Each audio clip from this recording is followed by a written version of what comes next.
जय जय श्री राम प्रेमी भक्तों। क्या सच में कोई ऐसा आनंद है जो शरीर से नहीं, मन से भी नहीं, बल्कि आत्मा से अनुभव होता है। संतों ने उसे कहा दिव्य मिलन। कुछ संतों ने प्रेम में उसे दिव्य संभोग तक कहा। लेकिन ये क्या है? क्या ये कोई कल्पना है या सच में अनुभव किया जा सकता है?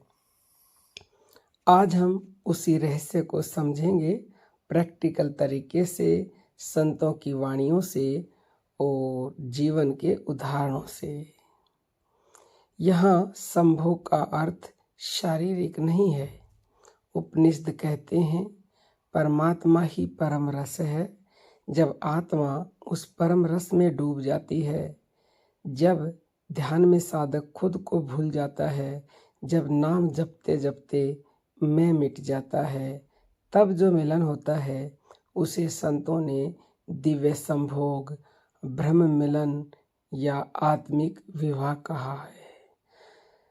अब जानते हैं कि संतों ने इसे कैसे अनुभव किया। पहला उदाहरण लेते हैं मीराबाई का। मीराबाई ने कहा, मेरे तो गिरधर गोपाल दूसरों न कोई। ये शब्द भक्ति नहीं, पूर्णात्म समर्पण का मिलन है, जब भक्त और भगवान अलग नहीं रहते।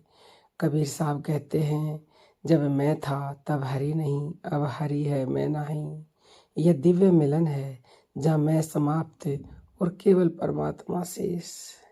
भागवत में रास लीला को सांसारिक मत समझिए, वह आत्माओं का परमात्मा से नृत्य है, जहाँ हर गोपी हर जीवात्मा है और हर कृष्ण परम चेतना है।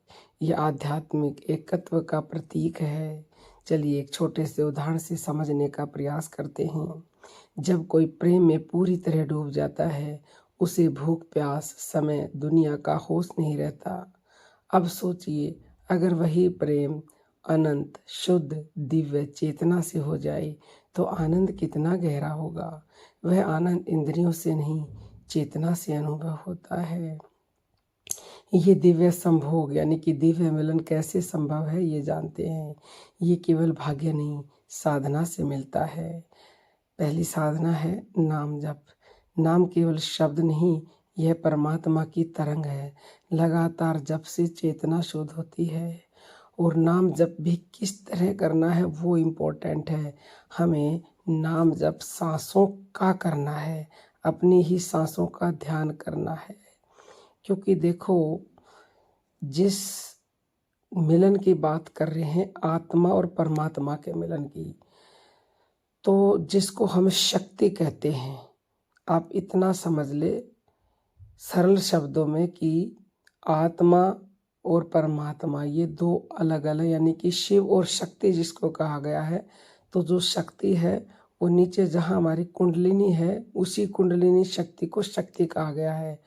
और शिव यानी कि परमात्मा ऊपर है। ये अभी अलग अलग हैं, लेकिन जब हम सांसों का ध्यान करते हैं तो सांसों के ध्यान से हमारी कुंडलिनी शक्ति जागती है जो सोई हुई है, क्योंकि उसमें सांसों के ध्यान से गर्माहट आती है और गर्मी से वो जागती है और वो ऊपर को मुँह करती है। और ऊपर को मुँह करके जब यदि हम रोज़ सांसों का ध्यान करते हैं तो वो ऊपर चढ़ने लगती है और वो बहुत खुश होती है, क्योंकि आपने उसे शिव से मिलाने का वादा कर दिया है। तो वो रोज़ ऊपर चढ़ती है, वो बिन मांगे आपको सब कुछ देती है, आपकी इच्छाएं पूरी होने लगती हैं, दुख दूर होने लगते हैं। और यदि आप रोज़ आती जाती श्वासों को देखते रहते हो, ध्यान करते रहते हो, तो ऊर्जा यानी कि वो शक्ति ऊपर उठेगी। एक दिन आज्ञा चक्र पर आकर विराज जाती है और वहीं पर परमात्मा है और वो अपने शिव से मिल लेती है, वो मिलन कर लेती है, यानी कि आत्मा परमात्मा से मिल जाती है, शक्ति शिव से मिल जाती है। उस समय का वर्णन कोई भी अपनी वाणी से नहीं कर सकता।